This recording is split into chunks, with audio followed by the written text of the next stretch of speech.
อาวุธร้ายแรงที่ต้องมีระมัดระวังและเก็บรักษาอย่างดีที่สุดคือพูดจาการพูดทำร้ายผู้อื่นนั้นดูเสมือนอาวุธร้ายแรงที่สามารถทำร้ายใจมนุษย์ให้เจ็บปวดลึกซึ้งซึ่งไม่ต่างจากอาวุธกายภาพคมที่สุดบาดแผลทางกายเยียวยา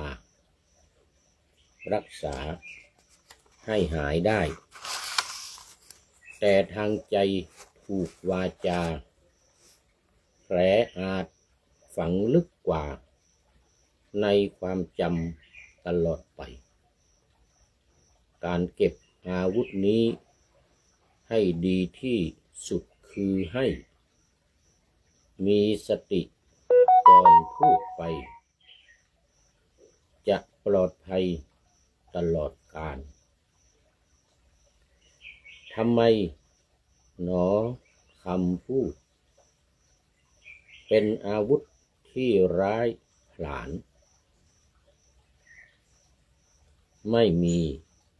รอยแผลนานแต่เจ็บปวดลึกซึ้งสวงการทำร้ายร่างกายทิ้งรอยให้เห็นเป็นพวงแต่คำพูดทะลวงทำร้ายความรู้สึกคนและบั่นทอนคุณค่าในกายาผู้อื่นปนกู้คืนไม่ได้ผลไม่สามารถเรียกคืนมาลูกธนูที่ถูกยิงจากแล่งวิ่งพุ่งออกหนาหรือคำพูดหลุดมาจากปากแล้วไม่กลับหลังสิ่งทำได้แก่การแก้ไขในภายหลังทลายความสัมพันธ์พังพูดรุนแรงครั้งเดียวรมสามารถพังทลายความเชื่อใจที่สั่งสมมานานให้สุดโทรมสูญหายไปในพริบตาขอถวายความนอบน้อมแด่พระรัตนตรัยมีพระพุทธเจ้าเป็นต้นขอถวายความเคารพพระมหาเถระพระเถรานุเถระเจ้าคณะพระสังฆาธิการทั่วโลกมีพระเดชพระคุณพระธรรมเสนาบดีเจ้าคณะภาค7วัดพระธาตุดอยสุเทพเป็นต้นและขออำนวยพรแด่ท่านผู้ฟังท่านผู้ชมสาธุชนพุทธบริษัททั้งหลายวันนี้รายการพระไตรปิฎกลอยฟ้าก็ลอยมาจากวัดพระธาตุดอยสุเทพฉากหลังสีเขียวชุ่มชื่นนี้ล่วงหน้ามา5 วัน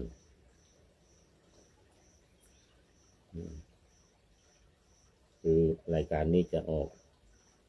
อากาศในวันที่6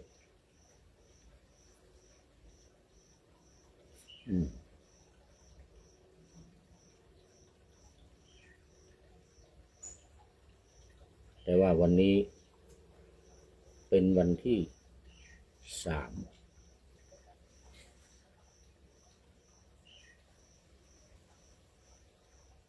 หรืออาจจะเป็น6 วัน7 วันหรือ8 วันที่รายการนี้จะออกเพราะเนื่องจากว่าตอนนี้สถานีวิทยุเดี้ยงยังซ่อมไม่เสร็จนี่ก็คงจะอีกสักวัน2 วันนั่นก็อาจจะเลื่อนไปนะเป็น7-8 วันก็ได้ไม่เป็นไรเพราะว่าเป็นธรรมดาทุกสิ่งทุกอย่างมันมีความเสื่อมโทรมมันมีความเสียหายมีความเปลี่ยนแปลงไปเป็นธรรมดาอนิจจังเราเชื่อหลักธรรมนิยามสูตรทุกสิ่งทุกอย่างเกิดขึ้นตั้งอยู่ขณะที่ตั้งอยู่นั่นก็มีความแปรปรวนเปลี่ยนแปลงแล้วก็ดับไปเกิดขึ้นตั้งอยู่ดับไปเกิดขึ้นตั้งอยู่ดับไปอย่างนี้เป็นธรรมดานะสถานีวิทยุก็ตั้งมาหลายปีแล้วยังไม่ได้เคยซ่อมเลยนะนี่น่าจะเป็นครั้งแรกสมัยก่อนก็มีแต่แค่ว่าไฟดับแต่ว่ามันไม่เสียหายเครื่องมันไม่เสียนี่ต้องเรียกช่างกว่าช่างจะมานี่ยังไม่รู้เมื่อไหร่ช่างก็ไม่ว่างนู่นนะช่างก็ไม่ว่างนี่ก็ทางสถานีวิทยุก็ยังไม่ได้ฟังมาหลายวันแล้วเนี่ยตั้งแต่วันที่30 2 3 4 5 1 2 3 5 วัน4 วัน5 วันเข้ามานี่แล้วแล้วนี่ก็ล่วงหน้าไปอีก4 วันมันก็เป็น9 หรือ 10 วันไม่เป็นไรฟังกันเมื่อไหร่ก็ได้ถือว่าเหตุการณ์หรือเรื่องราวที่พูดมันผ่านไปแล้วกันนั้นมันผ่านไปแล้วเพราะว่าเรื่องบางทีที่เกิดหรือประชาสัมพันธ์อะไรเนี่ยมันเป็นปัจจุบันมันเป็นวันที่บันทึกเสียงนี้นี่อย่างจะพูดถึงเรื่องของอัฐมีบูชาอย่างเงี้ยอัฐมีบูชามันก็วันที่8รายการนี้จะออกวันที่6แล้วมันเลื่อนไปวันที่ว่าอาจจะตรงวันที่8 9 10หรืออาจจะเลยวันที่8ไปก็อย่าได้ว่ากันว่าอันนี้มันอัฐมีมันผ่านมาแล้วเนี่ยอะไรอย่างนี้นะเ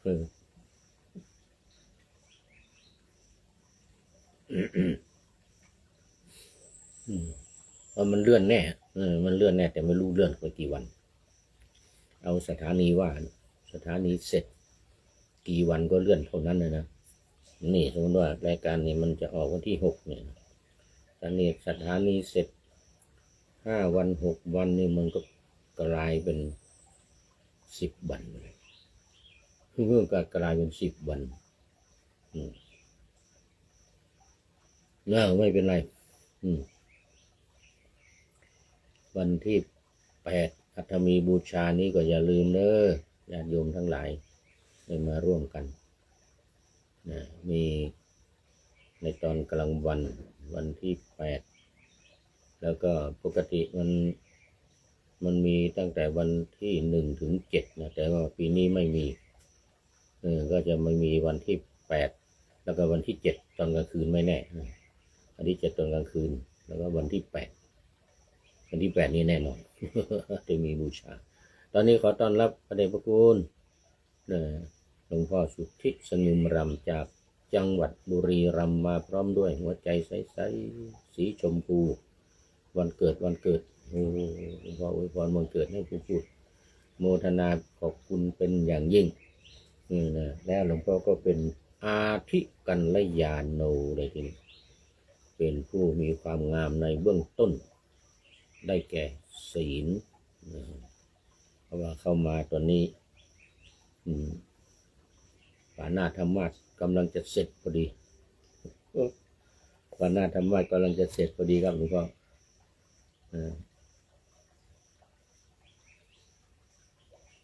กำลังจะเริ่มเข้าสู่เนื้อหาของธรรมะยังพูดถึงเรื่องอัฐมีบูชาอยู่หน่อยอัฐมีบูชาก็วันที่8คุณผู้ชมได้มาร่วมกันตามประเพณีที่เคยทำมาทุกปี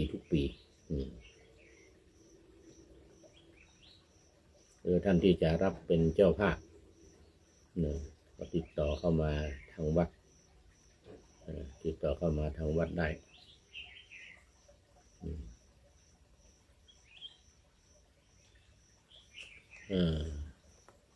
ก็คือว่าจะมีเทศน์1 กันเทศน์1 กันถ้าไม่ตอนกลางคืนวันที่7ก็ตอนเช้าเทศน์1 กันแล้วก็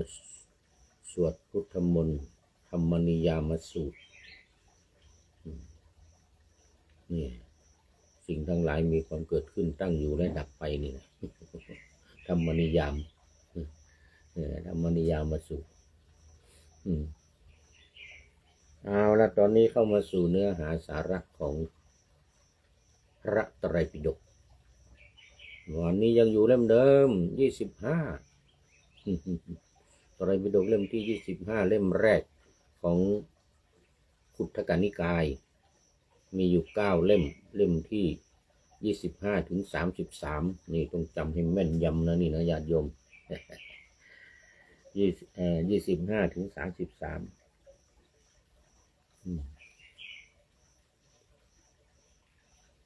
เป็นอรรถกถาธรรมะและวินัยแต่ที่นำเสนออยู่ในรายการพระไตรปิฎกลอยฟ้านี่เป็นอรรถกถาพระวินัยแต่ถ้าในรายการธรรมทัศน์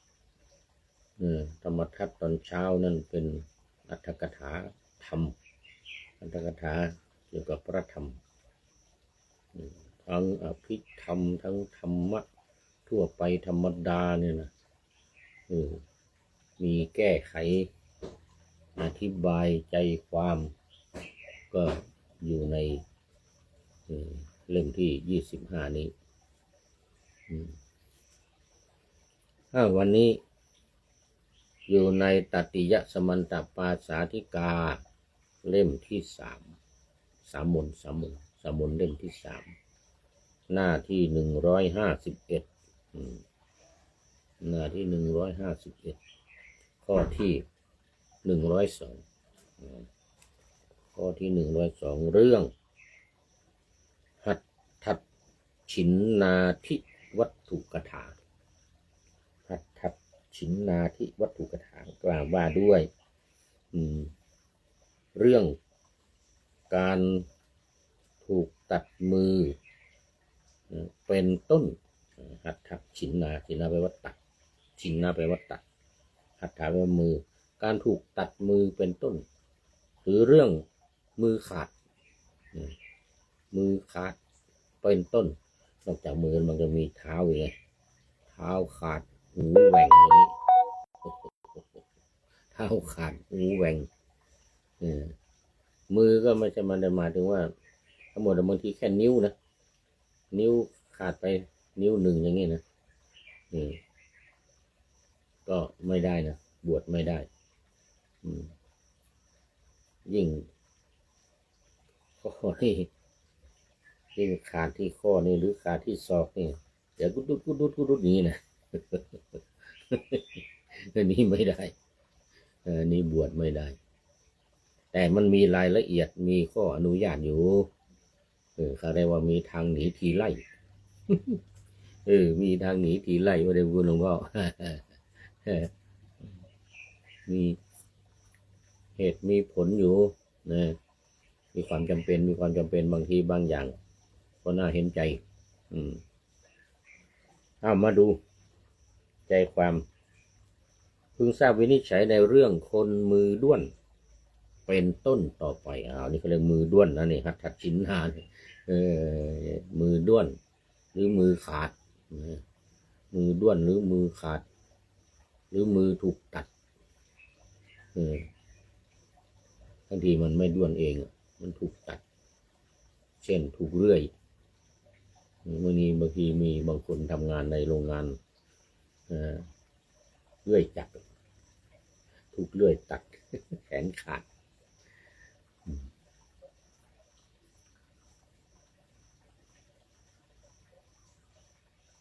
มา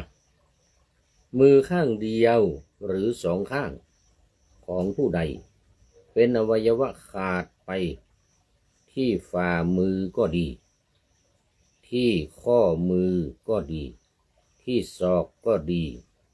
ส่วนใดส่วนหนึ่งผู้นั้นชื่อว่าผู้มีมือขาด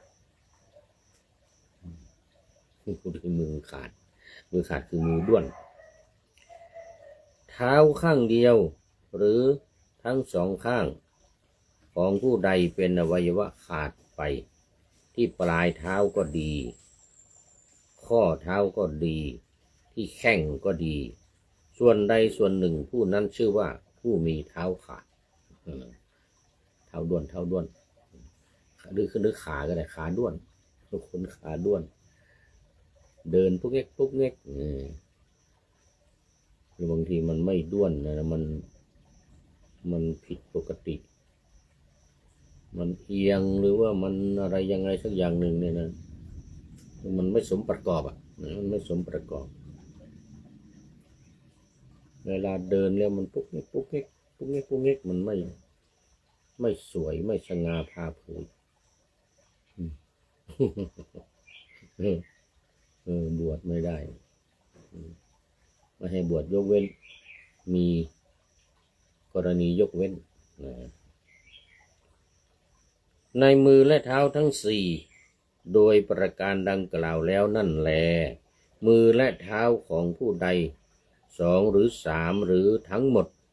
เป็นอวัยวะขาดไปผู้นั้นชื่อว่าผู้มีมือและเท้าขาดมาข้อที่102บ้างหูของผู้ใดหูอีกลืมไปหูอีกหูของผู้ใดข้างเดียวหรือสองข้างเป็นอวัยวะขาดไปที่เง่าหูก็ดีออกไปทั้งหมดเลยใบไม่มีเลยตั้งแต่เง่านี่เลยที่ใบหูก็ดีนี่หูแหว่งสักครึ่งหนึ่งนี่นะที่ใบมันนี่เง่ามันยังมีอยู่ต้นตอมันนี่ยังมีมันแหว่งไปเลยเขาเรียกว่าหูแหว่งคนหูแหว่ง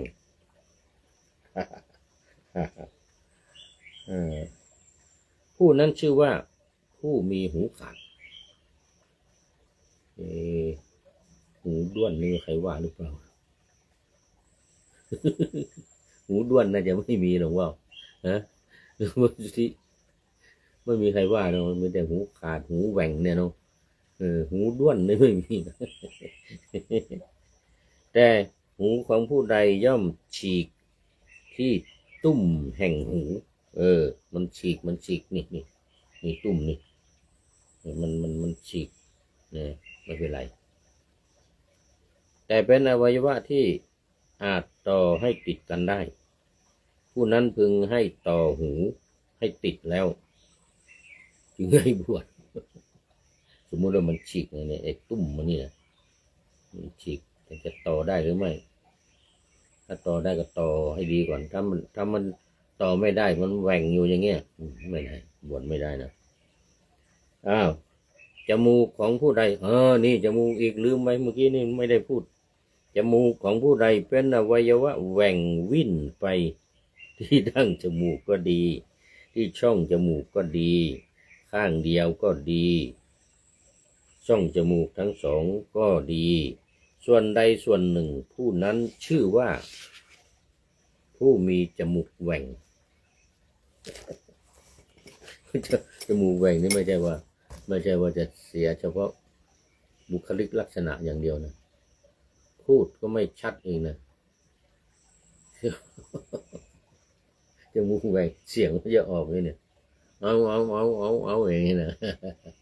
เอาอย่างนี้เขาเรียกว่าจมูกแหว่งไม่รู้มันเป็นยังไงเนี่ยเสียงมันไปออกข้างบนนะจมูกแหว่งนี่นะแต่จมูกของผู้ใดเป็นอวัยวะที่อาจประสานให้ติดกันได้ผู้นั้นพึงทำจมูกนั้นให้หายแล้วจึงบวชได้มันจะแหว่งยังไงก็แต่ว่าพยายามทำยังไงให้มันติดกันอ่ะมันน่าจะแหว่งมันจะยากเหมือนกันนะต้องแหว่งแล้วจะให้ติดกันนี่รู้สึกจะยากนะในเรื่องมันนะไอ้จมูกแหว่งนี่นะเดี๋ยวไม่ใช่หูนี่จมูกนี่จมูกแหว่งนี่เมื่อนักแก่ของเนี่ย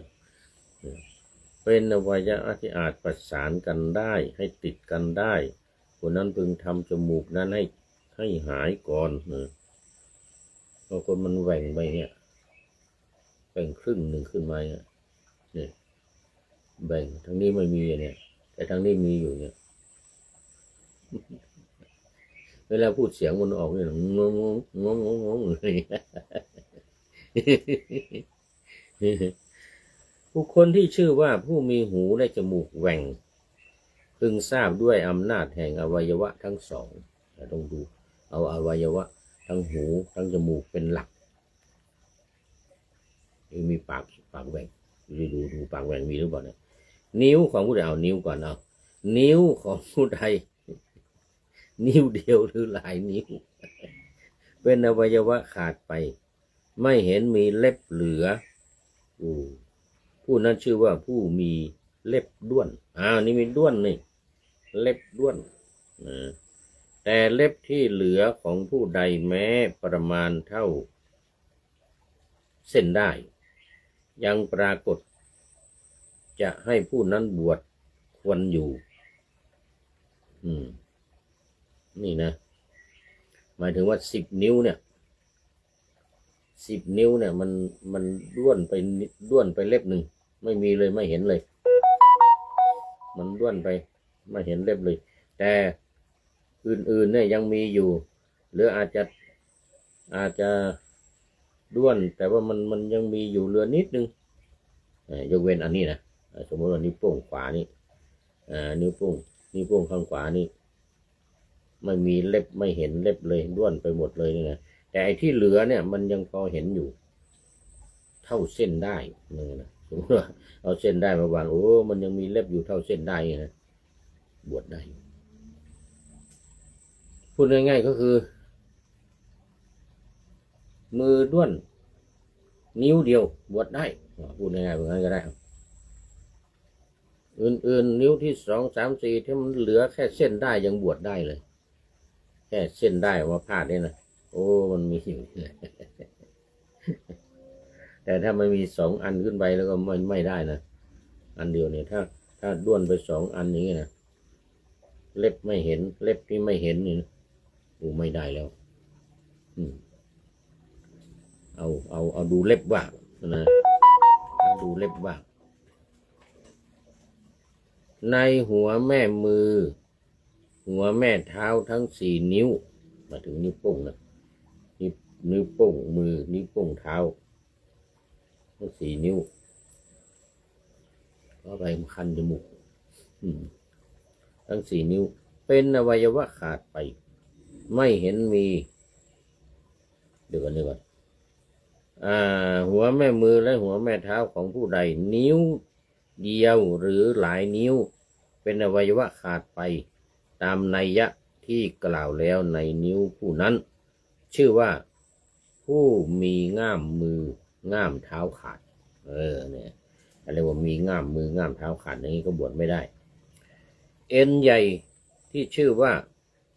กันทระของผู้ใดเป็นอวัยวะขาดไปข้างหน้าก็ดีข้างหลังก็ดีผู้นั้นชื่อว่าผู้มีเอ็นขาดบุคคลย่อมก้าวเดินด้วยปลายเท้าบ้าง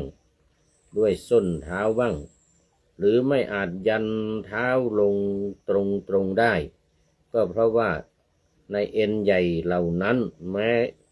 เอ็นหนึ่งขาดไปเช่นส้นเท้าเนี่ย เส้นเท้านี่มันเอ็นมันขาดไปอันหนึ่งมันก็ยกขึ้นมาติดกันนี้ยืนไม่เสมอกันละปลายเท้าลงส้นมันยกขึ้นหรือปลายเท้ายกส้นเท้าลงอย่างนี้นะนี่มันไม่เสมอกันอันนี้เรียกว่าเท้าเอ็นขาดพวกนั้นชื่อว่ามีเอ็นขาด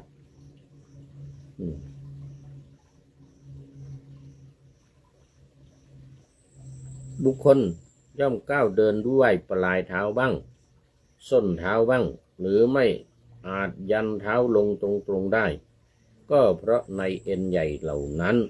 แม้เอ็นหนึ่งมันขาดไปนิ้วมือของผู้ใด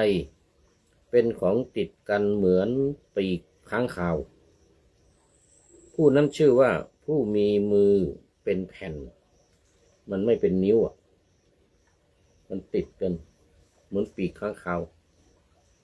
เรียกว่ามือเป็นแผ่นภิกษุใคร่จะให้บุคคลนั้นบวชพึงพาหนังซึ่งมีในระหว่างนิ้ว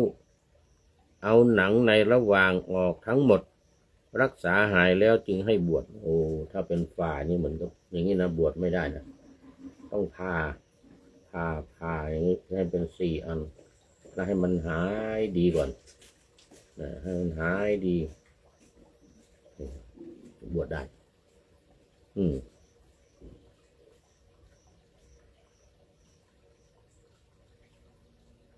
นี่ภิกษุแม้ผู้ใดมี6 นิ้วภิกษุผู้ใคร่จะให้ผู้นั้นบวชพึงตัดนิ้วที่เกินเสียรักษาหายแล้วจึงให้บวชหมายความว่าไง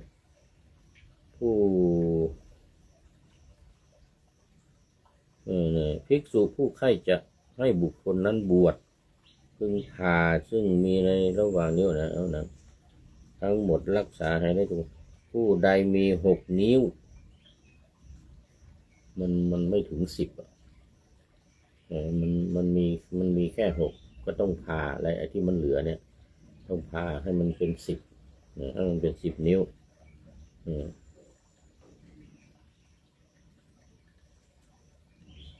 พึงตัดนิ้วที่เหลือเสียรักษาหายแล้วพึงให้บวชอันนี้ยังไม่เข้าใจมี6 นิ้วภิกษุผู้ใคร่จะให้ผู้นั้นบวชพึงตัดนิ้วที่เหลือเสียรักษาหายแล้วพึงให้บวช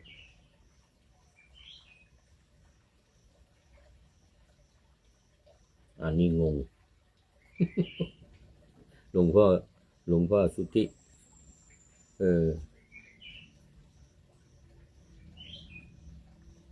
มี6 นิ้วนะ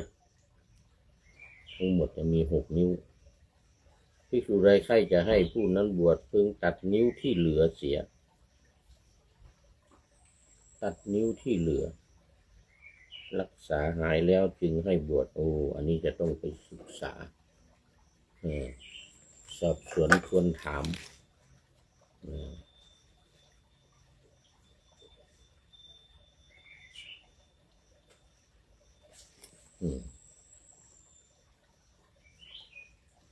สอบสวนทวนถาม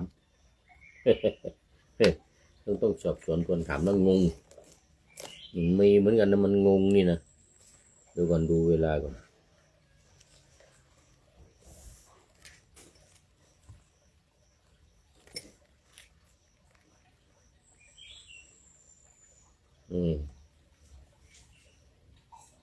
ผู้ใดจัดว่ามีร่างกายค่อมหลังค่อมเพราะอกหรือหลังหรือสีข้างโกงผู้นั้นชื่อว่าคนค่อมแต่อวัยวะน้อยใหญ่บางส่วนของผู้ใดโกงไปนิดหน่อยจะให้ผู้นั้นบวชสมควรอยู่เพราะว่าพระมหาบุรุษเท่านั้นมีพระกายตรงดังกายพรหมสัตว์ที่เหลือชื่อว่าผู้ไม่ค่อมย่อมไม่มีบางทีหลังมันก็ค่อมบ้างนะ มีแต่พระมหาบุรุษเท่านั้นคือพระพุทธเจ้านะที่ได้บุรุษลักษณะ32 ายจะตรงนี่ไม่มีงออย่างนี้ไม่มีหลังโกงนี่ที่ข้างโกงนี่ไม่มี นอกนั้นมีก็พอมีบ้างสีข้างโกงคนนั้นชื่อว่าคนค่อมอวัยวะน้อยใหญ่บางส่วนของผู้ใดโกงไปนิดๆหน่อยๆจะให้บวชก็สมควรอยู่เพราะว่าไอ้ที่มันจะตรงหนึ่งตรงเพ่งตั้งตรงเหมือนกายพรหมนี่นะมันมีพุทธเจ้ารูปเดียวมันมีบุรุษมหาบุรุษอย่างเดียวคนมีขาสั้นก็ดีมีบั้นเอวสั้นก็ดีสั้นทั้งสองก็ดีชื่อว่าคนเตี้ยกายท่อนล่างตั้งแต่บั้นเอวลงมาแห่งคนขาสั้นเป็นของสั้นกายท่อนบนสมบูรณ์นี่เขาเรียกว่าคนเตี้ยบางคนนี่ตั้งแต่เอวลงไปถึงเท้าเนี่ยสั้นท่อนบนจากเอวหรือจากสะโพกก็ได้เอวขึ้นไปเอวขึ้นไปถึงคอเนี่ยนะยาวเวลายืนเหมือนนกเพนกวิน นกเพนกวินนี่นะเท้ามันสั้นนิดเดียวแต่ตัวมันยาวตัวมันยาวเรียกว่าท่อนบนยาวคนที่มีท่อนบนยาวเหมือนนกเพนกวินนี่ นี่ไม่ได้นะ เวลานอนหลับแล้วก็ไม่ลุกเลยนะเขาเรียกคนสันหลังยาวพูดเล่นนะขาสั้นเอวสั้นทั้งสองก็ดีชื่อว่าคนเตี้ยนี่นะกายท่อนล่างตั้งแต่เอวลงมาแห่งคนขาสั้นเป็นของสั้นกายท่อนบนนี่ยาวสมบูรณ์กายท่อนบนตั้งแต่บั้นเอวขึ้นไปแห่งคนบั้นเอวสั้นเป็นของสั้นกายท่อนล่างบริบูรณ์กายทั้งสองท่อนแห่งคนสั้นทั้งสองเป็นของสั้นร่างกายย่อมกลม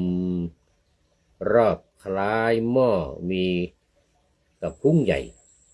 เหมือนร่างกายแห่งพูดทั้งหลายเพราะกายทั้งสองท่อนเหล่าไรเล่าเป็นของสั้น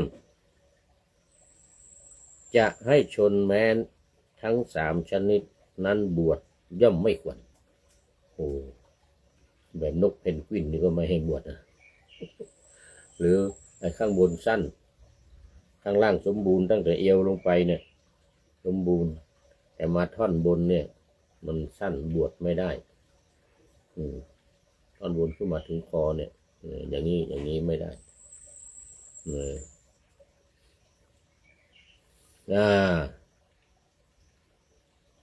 ที่คอแห่งผู้ใดมีพอกดังลูกฟักผู้นั้นชื่อว่าคนคอพอกนี่ที่คอนี่คอมันเหมือนกับลูกฟักอยู่ตรงเนี้ยอยู่ที่คอเนี่ยอย่างนี้ไม่ได้เรียกว่ามีคนคอพอก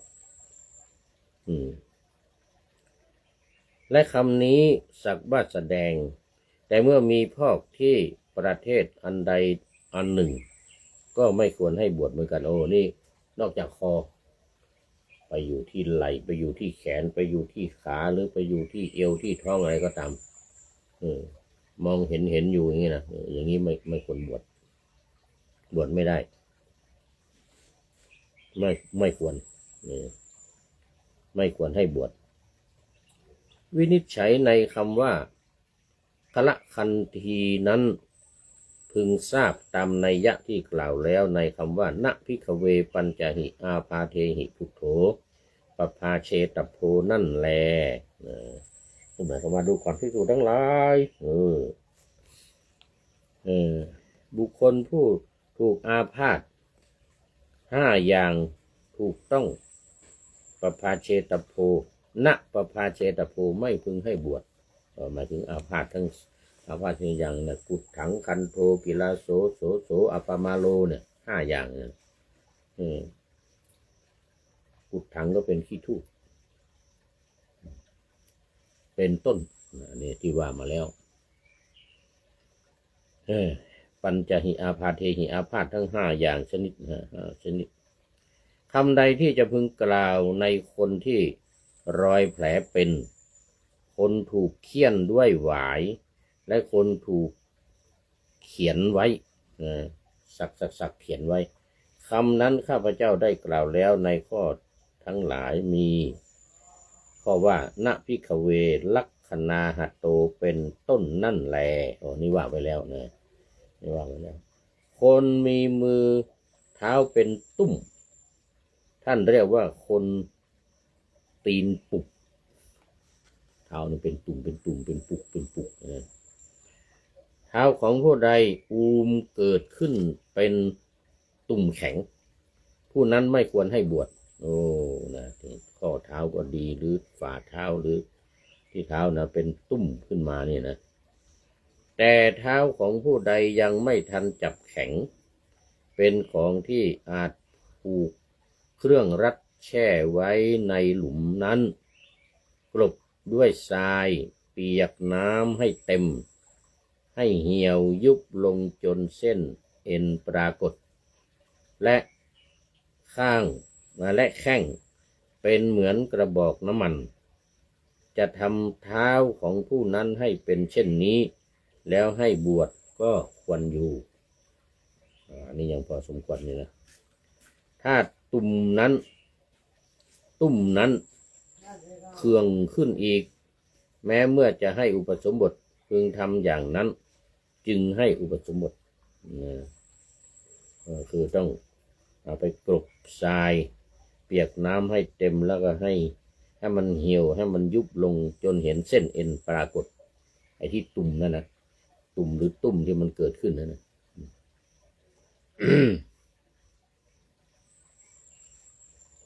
คนน่าเกลียดไม่น่าชอบใจ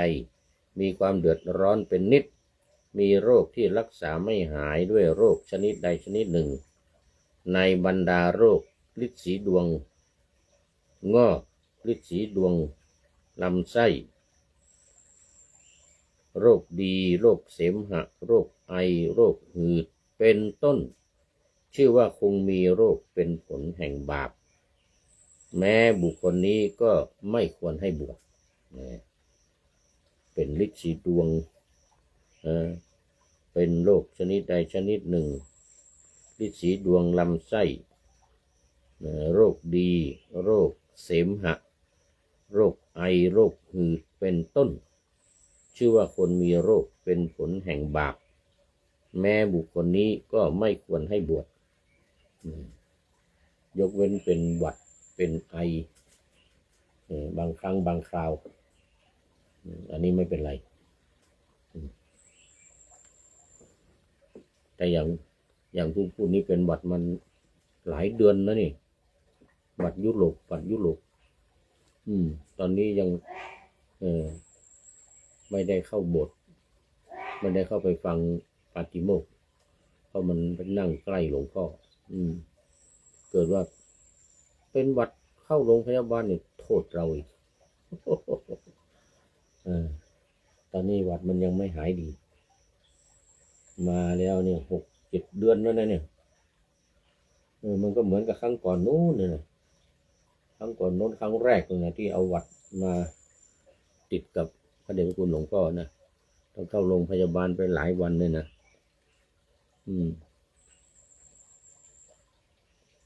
เข้าโรงพยาบาลไปหลายวัน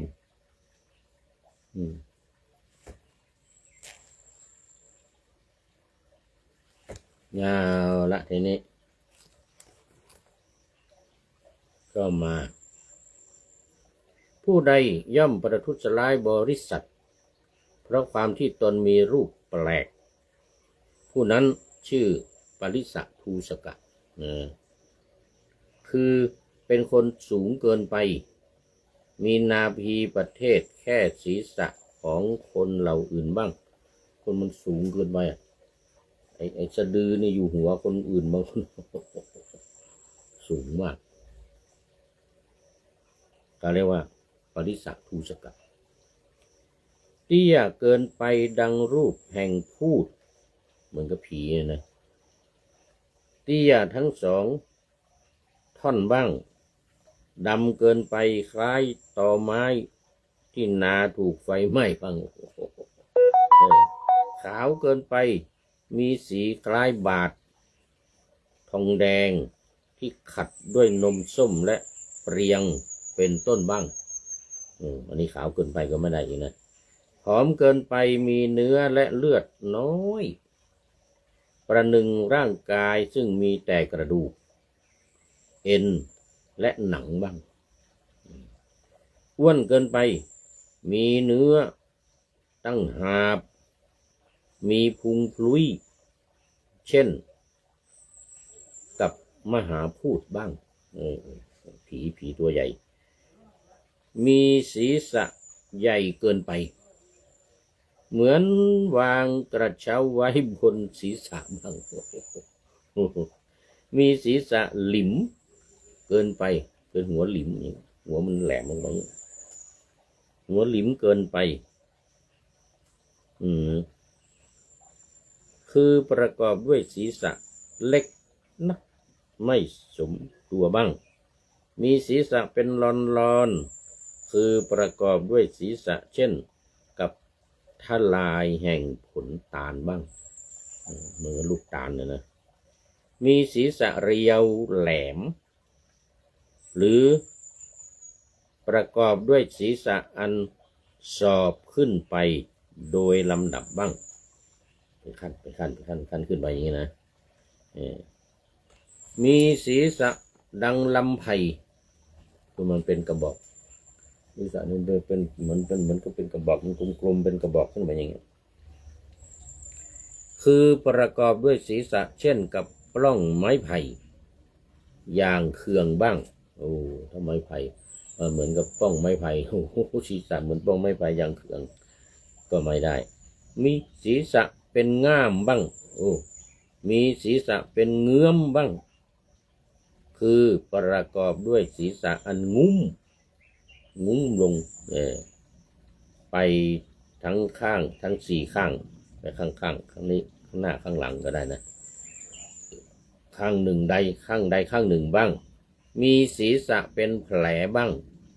มีศีรษะเน่าบ้างแล้วแต่ที่ว่ามานี่ไม่สมควรทั้งนั้นนะมีผมเป็นหย่อมคือมาตามพร้อมด้วยผมที่ขึ้นในที่นั้นๆเช่นกับข้าวกล้าในกระทงนาที่สัตว์กัดกินบ้างมีศีรษะรุ่นไม่มีผมบ้างไม่มีผมเลยยกเว้นว่ามันตีนผมมันสูงหรือมันล้างไปอย่างนี้ไม่เป็นไรแต่ถ้าล้นไม่มีผมเลยนี่ไม่ได้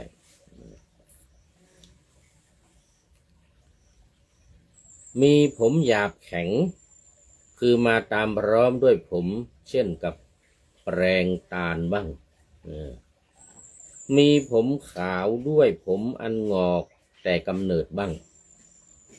มีผมเป็นปกติคือมาตามพร้อมด้วยผมเหมือนกับเปลวเพลิงจับบ้างมีผมบนศีรษะเวียนคือมาตามพร้อมด้วยผมขวัญทั้งหลายมีปลายชันขึ้นเบื้องบนเช่นกับขวัญในตัวโคบ้างมันที่ขึ้นข้างบนเนี่ยผมเนี่ยชันขึ้นมีขนคิ้วเนื่องเป็นอันเดียวกับบนศีรษะคิ้วนี่ขึ้นไปติดกับบนศีรษะนี่คือมาตามพร้อมด้วยหน้าผากดังหุ้มด้วยร่างแหบ้างในหน้าผากเนี่ยนะผมมันติดกันมันไม่มีหน้าผากอันนี้ขึ้นไปก็ไปเชิงผมข้างบนนี้ลงมาติดเลยเช่นกับขวัญในตัวโคมีนี่ขนคิ้ว เออมีคิ้วติดกันบ้างคิ้วนี้ติดกันเลยไม่รู้ว่าเป็นคิ้วหรือเป็นอะไรเนี่ยยาวติดกันอย่างนี้เนี่ยนี่เขาเรียกว่าคิ้วติดกันไม่มีขนคิ้วบ้างมีคิ้วคล้ายลิงบ้าง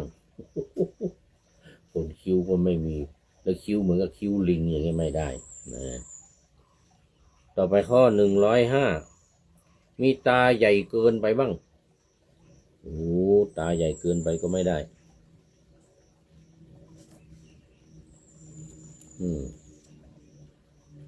คือมาตามพร้อมด้วยตาทั้งสองเช่นกับช่องในหนังกระบือที่เขาแทงด้วยปลายมีดบ้างมีตาซ่อนคือพร้อมด้วยตาใหญ่ข้างหนึ่งเล็กข้างหนึ่งบ้างนี่เขาเรียกตาซ่อนมีดวงตาดำไม่เสมอคือพร้อมด้วยวงตาดำไม่เสมอกันอย่างนี้คือข้างหนึ่งสูงข้างหนึ่งต่ำตาดำเนี่ยตาดำข้างนี้สูงข้างนี้ต่ำคนตาเหล่บ้างตาเหล่คนมีตาลึกคือมีหน่วยตาปรากฏเหมือนโป่งน้ำในบ่อน้ำอันลึกบ้างคนมีตาทะเลนออกตาปูดออกมาคือมีหน่วยตายื่นออกเหมือนตาแห่งปูบ้างเห็นปูไหมปูที่ตามันออกมาอย่างนี้คนที่ตาปูดออกมาอย่างนี้ไม่ได้บวชไม่ได้มีหูเหมือนช้างโอ้โหจะใหญ่อะไรขนาดนั้นมีหูเหมือนช้างบ้างคือมาตามพร้อมด้วยใบหูอันใหญ่บ้างคือหูเหมือนหนูหรือมีหูเหมือนข้างคาวอันนี้หูเล็กอีกแล้วคือมาตามพร้อมด้วยใบหูอันเล็กบ้างคนมีแต่ช่องหูคือปราศจากใบหูใบหูไม่มีเขาเรียกหูแหว่งอีกแล้วมีแต่ช่องหูเท่านั้นบ้างโอ้ใบหูไม่มีรูหูอยู่คนมีหูเจาะว่างบ้างคือนี่เจาะนี่ไอ้ที่ตุ้มใส่ตุ้มหูเนี่ยนะเจาะแล้วมันยาวมันยานจนกว้างขวางอย่างนี้นะอย่างนี้ไม่ได้นะแต่ชนชาติโยนกไม่จัดเป็นคนประทุษร้ายบริษัทเพราะว่าการเจาะหูกว้างนั้นเป็นประเพณีของเขาโดยเฉพาะตามในโยชนาว่าจริงอยู่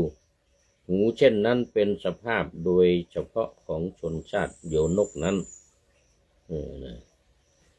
ชนชาติโยนกมันอยู่ที่ไหนชนชาติโยนกถ้าตามในตำราก็อยู่ทาง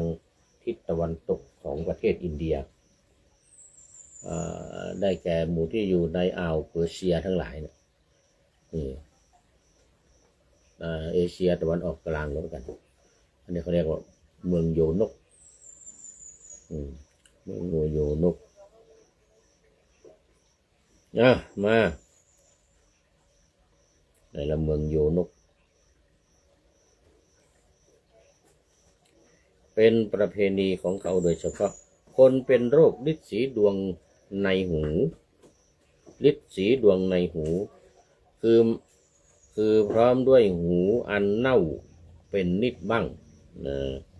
คนมีหูเป็นน้ำหนวกคือมาตามพร้อมด้วยหูมีน้ำเหลืองไหลออกทุกเมื่อบ้างคนมีใบหูตรงคือพร้อมด้วยใบหูเช่นกับปลายกับเพราะสำหรับกรอกอาหารโคบ้างกระเพาะสำหรับกรอกอาหารโคเขาเรียกกระเพาะกะเพาะไม่ใช่กะเพาะในไอ้ที่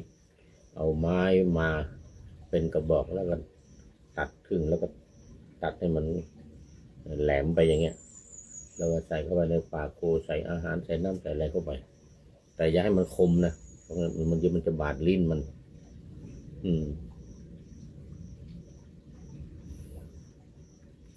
คนมีตาเหลืองเกินไปแต่จะให้คนมีตาเหลืองดังน้ำผึ้งบวชสมควรอยู่ในถ้าเหลืองเหมือนน้ำผึ้งไม่เป็นไรนะแต่ตาเหลืองอย่างอื่นไม่ได้ คนไม่มีขนตาบ้างคนมีตามีน้ำตาไหลบ้างคนมีตาแหกตาแหกบ้างตาแหกก็คือว่ามันแหกมันไม่พับไม่ติดนะคนมีตาประกอบด้วยโรคยังตาให้สุกคือคนตาแฉะมีขี้ตากระกรังขี้ตาเนี่ยมันตาแฉะไม่ขี้ตาไหลออกมาเกิดกลางงูมันน่ารังเกียจบ้างเนี่ยคนมีจมูกใหญ่เกินไปโอ้จมูกใหญ่เกินไปก็ไม่ได้มีจมูกเล็กเกินไปบ้างคนมีจมูกบี้บ้างคนมีจมูกคดเคี้ยวไปข้างหนึ่งไม่ตั้งอยู่ตรงกลางบ้างนี่นะจมูกนี่นะจมูกคดไปอย่างนี้นะไม่อยู่ตรงกลางมันคดไปข้าง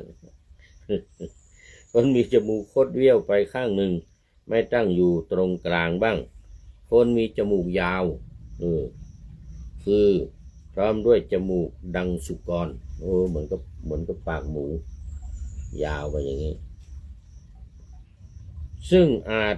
เลียด้วยลิ้นได้บ้างมีจมูกยาวเนี่ยมันยาวไปเอาลิ้นขึ้นไปเลียอย่างนี้ได้เนี่ยขนาดนั้นแสดงว่าเขาเรียกอีกอย่างหนึ่งว่าจมูกงุ้มนะคนเมืองไทยเราไม่ค่อยมีส่วนใหญ่มีจะเป็นคนทางยุโรปทางอเมริกาหรือพวกแอฟริกาเนี่ยพวกจมูกยาวจนงุ้มลงมาอย่างนี้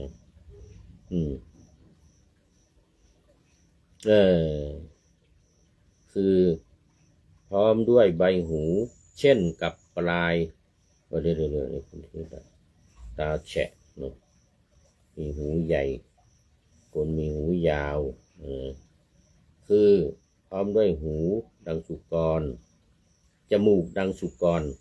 ซึ่งอาจเลียด้วยลิ้นได้บ้างคนมีจมูกมีน้ำมูกไหลออกเป็นนิดบ้างมีแต่น้ำมูกไหลออกเป็นนิดบ้างอย่างนี้ก็ไม่ได้คนมีปากใหญ่คราวนี้ปากบ้างละปากใหญ่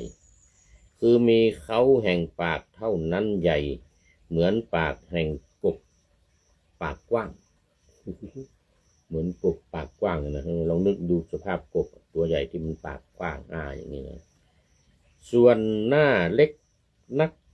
เช่นกับน้ำเต้าบ้างคนมีปากบ้างคนมีปากคดบ้างปากคดปากเบี้ยวไปเบี้ยวมาชิ้นนี้เป็นสภาพโดยเฉพาะเอามาคนมีริมฝีปากใหญ่นี่ริมปากนี่ใหญ่คือมาตามพร้อมด้วยริมฝีปากเช่นกับเกลียวปากหม้อบ้างคนมีริมฝีปากสั้นคือพร้อมด้วยริมฝีปากอันไม่สามารถจะปิดฟันมิดเอาวนมาสั้นข้างล่างก็สั้นเมื่อสามารถงับให้ปิดฟันหมดนี้ไม่ได้นะเพราะว่ามันหนังปากข้างบนมันสั้นข้างล่างมันสั้นคนริมฝีปากบนบางบ้างคือพร้อมด้วยริมฝีปากไม่สามารถจะปิดฟันมิดเช่นกับหนังหุ้มกรองบ้างคนมีริมฝีปากล่างหนาบ้าง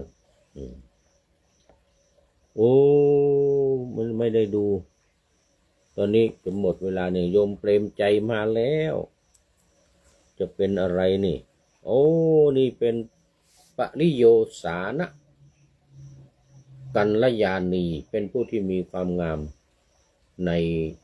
ที่สุดแล้วในใกล้จะหมดเวลา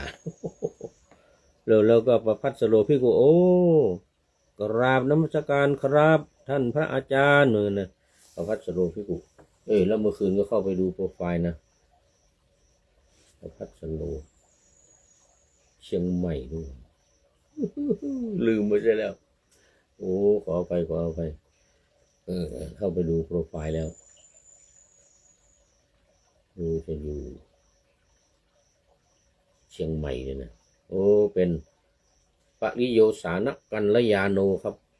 เดชพระคุณหลวงพ่อประภัสสโลภิกขุกราบนมัสการครับท่านพระอาจารย์เลยนะเดี๋ยวก่อนน่าจะเชียงใหม่นี่แหละแต่ว่าลืมไปละเดี๋ยวนี้สมองมันไม่ได้เรื่องสมองสมองนี่นะสมองไม่ได้เรื่องจำอะไรไม่ได้คนมีริมฝีปากสั้น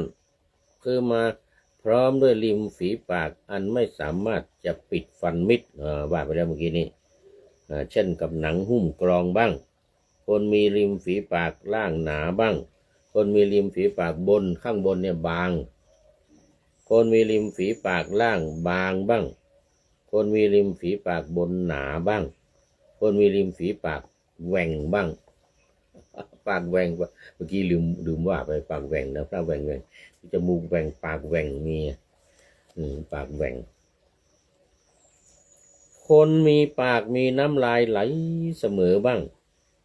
เพราะว่ามีบางคนเป็นโรคกำมาแต่กำเนิดมีน้ำลายไหลคนมีปากสุกแดงนักบ้างนี่ริมฝีปากนี่เขาเรียกเนื้อในตัวของเราเนี่ยนะที่ริมฝีปากนี่เขาเรียกเนื้อมันแดงปรั่งเหมือนกับผู้หญิงเหมือนปากผู้หญิงหรือเหมือนกับเอาลิปสติกทาอย่างเงี้ยมันแดงจนเกินไปแดงนักบ้างคนมีปากดังสังคือเป็นเกลียวเนี่ยนะสังมันจะปากมันเป็นเกลียวอย่างงี้อาจจะเกลียวมาทางนี้จะเกลียวมาทางนี้นะคือมาพร้อมด้วยริมฝีปากข้างนอกขาวข้างในแดงจัดบ้างนะอันนี้เขาเรียกว่ามีปากดังสังข้างนอกขาวข้างในแดงคนมีปากเหม็นดังซากศพบ้างโอ้นี่ก็ไม่ได้นะเหมือนอย่างตัวอย่างในธรรมบทมีว่าเรื่องปลากระบินน่ะพอสุดท้ายมาเกิดเป็นปลาตัวมันสีเหมือนทองคำเวลาอ้าปากมานี่ปากเหม็นเหมือนกับซากศพเลย อย่างนี้บวชไม่ได้ไม่ให้บวชคนมีฟันใหญ่คือพร้อมด้วยฟันเช่นกับสัตว์มี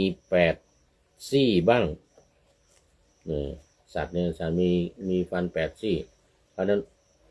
ปกติคนเรานี่จะมีฟันข้างล่าง20ข้างบน20เป็น40ยังไม่ถึงก็35 38 36ใช่ไหมแต่ถ้ามีฟันใหญ่ดูแล้วมีแค่ไม่ถึง10 เล่มเนี้ยข้างบน5ข้างล่าง5อย่างนี้นะฟันมันใหญ่อย่างนี้ไม่ได้นะอันนี้บวชไม่ได้คนมีฟันดังอสูรโอ้อสูรนี่เป็นยังไงเป็นยักษ์เป็นยักษ์ฟันเหมือนยักษ์งงออกมาอย่างนี้ฟันข้างล่างนี่ก็งงออกมาอย่างนี้นะอันนี้เขาเรียกฟันอสูรคือมีฟันล่างหรือฟันบนออกนอกปากนะฟันอสูรเนี่ยเขี้ยวมันออกมานอกปากอย่างนี้ส่วนฟันของผู้ใดเป็นของอาจมีปิดด้วยริมฝีปากเมื่อพูดเท่านั้นจึงปรากฏเมื่อไม่พูดไม่ปรากฏไม่เห็นฟันนะจะให้ผู้นั้นบวชสมควรอยู่คือมันปิดอยู่ตลอดถ้าเวลาพูดจึงจะเห็นฟันออกมาถ้าไม่พูดไม่เห็นฟันเลยอย่างนี้บวชได้สมควรอยู่คนมีฟันเน่าบ้างคนไม่มีฟันบ้างแต่ในระหว่างฟันของผู้ใดมีฟันซี่เล็กๆดังฟันกระแตจะให้ผู้นั้นบวชสมควรอยู่นะคนไม่มีฟันนี่ไม่ได้นะฟันหลุดร่วงหมดแล้วนี่นะคนมีคางใหญ่ โอ้เดี๋ยวต้องดูเวลาดูไปดูมาหมดเวลาเสียแล้วเอาคางใหญ่เอาไว้ก่อนคางใหญ่เอาไว้ก่อนวันนี้หมดเวลาเสียแล้วแล้วก็โอ้วันนี้หลวงพ่อโอ้ประภัสโรภิกขุเป็นท่านสุดท้ายเป็นเมื่อกี้ก็ว่าไปทีเนื้อเนาะเป็นปริโยสานะกัลยาโนก็ขอบคุณมากเข้าสู่เส้นใจของรายการโยมเปรมใจด้วยโยมเปรมใจบัวใสจากสันปัตตองนะหลวงพ่อพัสโรนี่ต้องไปดูอีกทีหนึ่งนะนึกไม่ออกแล้วตอนนี้เอาไม่เป็นไรขอบคุณมากมาดูข้อคิดท้ายรายการวันนี้ได้จากผู้ใดหนอแลท่านนายพลณเรศจิตรักของเราอีกแล้วให้ข้อมูลมาดีมากท่านนายพลของเราค่อนข้างยาวหน่อยนะวันนี้อาวุธร้ายแรงที่ต้องมีระมัดระวังและเก็บรักษาอย่างดีที่สุดคือพูดจาคำพูดของเรานี่นะในพระไตรปิฎกนี่ใช้คำว่าหอกนะหอกคือปากนี่เหมือนกับหอกเลยมันจะไปทิ่มไปแทงไปว่าอะไรคนอื่นเหมือนกับว่าหอกที่ไปทิ่มนั้นยังไม่เท่า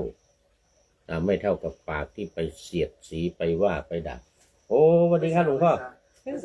ครับกำลังจัดรายการขอบคุณมากหลวงพ่อธรรมครูใบดิกาประเสริฐอันนี้จัดรายการขนาดหนักเหมือนกันทางวิทยุ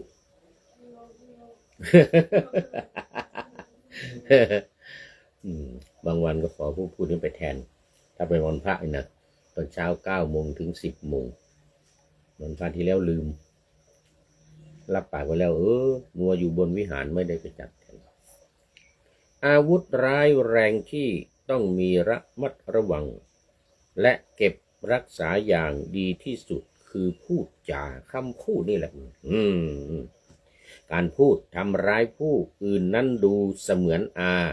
วุธร้ายแรงที่สามารถทำร้ายใจมนุษย์ให้เจ็บปวดลึกซึ่งไม่ต่างจากอาวุธกายภาพคมสุดบาดแผลทางกายเยียวยารักษา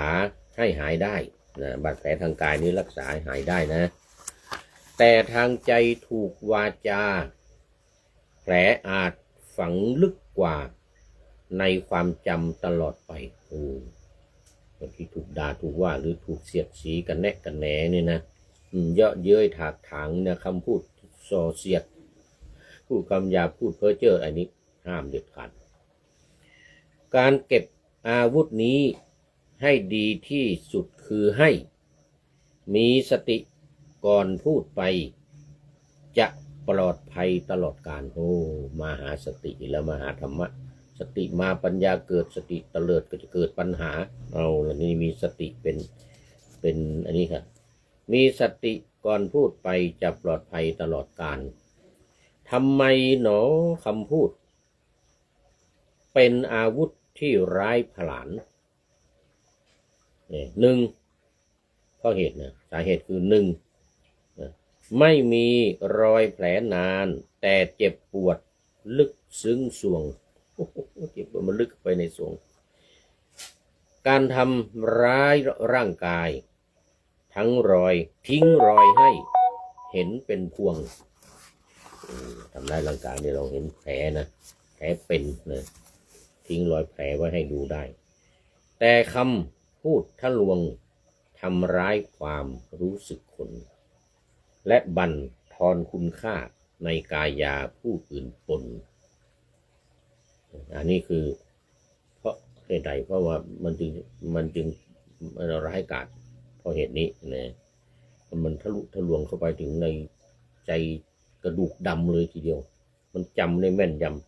ำสองกู้คืนไม่ได้ผลไม่สามารถเรียกคืนมาเพราะเหตุนี้เองพูดไปแล้วว่าไปแล้วมันคืนไม่ได้จะไปขอโทษมันก็แค่นั้นนะ คนจำที่เจ็บปวดในใจเนี่ยมันลึกนะมันลึกลูกธนูที่ถูกยิงจากแล่งวิ่งพุ่งออกหนาหรือคำพูดหลุดมาจากปากแล้วไม่กลับลัง ลูกศรออกไปแล้วมันไม่กลับมาสู่ลังอีกนะสู่ลังสู่แหล่งของมันเนี่ยนะไม่กลับคืนมาแน่นอนยิงออกไปแล้วแต่ปุ้งออกไปนี่ลูกศรนี่นะแล้วก็คำพูดอีกวันที่มันออกจากปากเราไปแล้วเนี่ยมันไม่กลับเข้ามาแล้วกลับมาไม่ได้ยกเว้นไปแก้ไขคือไปขอโทษ ลูกธนูที่ถูกยิงจากแล่งวิ่งพุ่งออกหนาหรือคำพูดหลุดมาจากปากแล้วไม่กลับหลังสิ่งทำได้แก่สิ่งทำได้แก่การแก้ไขในภายหลังแก้ไขในภายหลังคือไปขอพูดขอคุยบอกว่าพูดผิดไปแล้วนะขอโทษนะครับคือไปใช้ชดใช้ให้เขาสิ่งทำได้แก่การแก้ไขในภายหลังข้อ 3ทลายความสัมพันธ์พังคำพูดที่มันทำลายความสัมพันธ์เยื่อใยกันพังไปเลยอย่างนี้นะทลายความสัมพันธ์พังพูดรุนแรงครั้งเดียวรมพูดรุนแรงในครั้งเดียวนี่มันจะรมจิตใจของเราจิตใจของคนอื่นเนี่ยนะจิตใจของคนอื่นติดเลยเหมือนกับอารมณ์ควันติดเลยสามารถพังทลายความเชื่อใจที่สั่งสมมานานให้ทรุดโทรมสูญหายไปในพริบตาเคยเคารพนับถือเชื่อถือกันพอมาพูดให้แตกแยกยุให้ลำตำให้รั่วกันปุ๊บนี่หายไปเลยความเชื่อถือความเคารพนับถือหายไปในพริบตาเลยนี่จริงชื่อว่ามันเป็นสิ่งที่ร้ายกาจยิ่งกว่าหอกยิ่งกว่าดาบยิ่งกว่าลูกศรหรืออะไรที่จะไปแทงนี่เนี่ยคือคำพูดเหล่านี้เองขอบคุณท่านนายพลนเรศจิตลักษณ์เป็นอย่างยิ่งที่ให้ข้อคิดเกี่ยวกับคำพูดนี้มาที่เป็นหอกในพระไตรปิฎกว่าหอกคือปาก ขอบคุณเป็นอย่างยิ่งขอนำพระไตรปิฎกลอยฟ้าไปจากผู้ฟังทั้งหลายในโลกล่าวันต่อไปจะได้จรย้อนกลับมาสู่สถานีใหม่ให้ท่านฟังอย่าลืมเปิดวิทยุหรือเครื่องรับโทรศัพท์โมบายคอมพิวเตอร์ผัง YouTube เฟซเพจไลน์ให้ดังๆเพื่อชมฟังรายการวันต่อไปขอทุกท่านมีความสุขทุกคืนวันนำธรรมะประกอบการงานทั้งหลายเช่นขยันทำงานทางวาจากาย